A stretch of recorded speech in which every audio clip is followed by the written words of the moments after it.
Hi, this is estate planning lawyer Michael Pevney, and in this video we are going to talk about what you do with your car in your estate plan.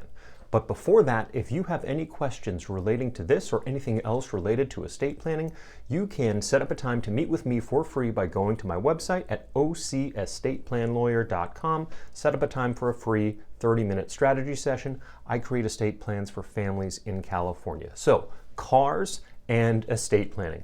One of the most frequent questions that I get from my clients when I create a trust for them is, do we put the car in the trust? What about the car?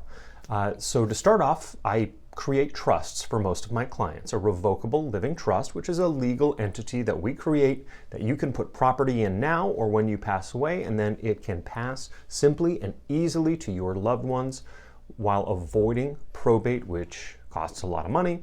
It takes a lot of time, and it takes a lot of hassle. And so the question often becomes, well, what do I do with my cars? Do I put the car in the trust? For most of my clients, I recommend you do not put the car in the trust. And there's a few reasons for that. First, cars do not have to go through probate.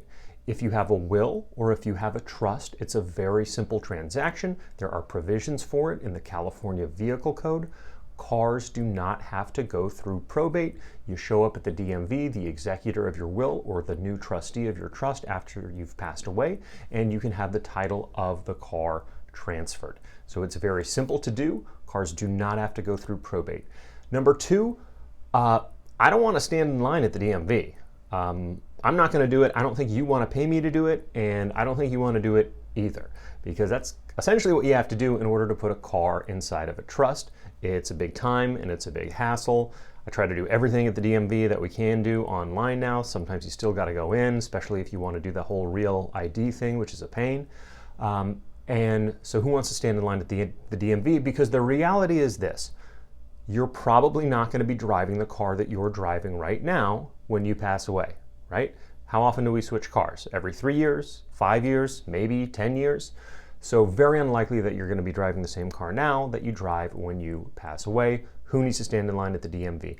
The one exception for this might be a very, very valuable car, one of these supercars or a vintage car that you know you're going to hang on to for a very long time, and you know you want to pass down to somebody specifically. Then it might be worth it to actually stand in line at the DMV, have the title transferred, make it simple so nobody has to deal with it after you pass away.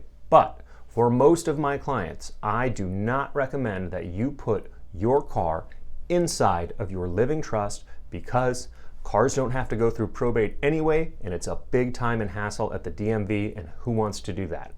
So if you have any questions relating to this or anything else related to estate planning, please follow and subscribe to my account for more estate planning information.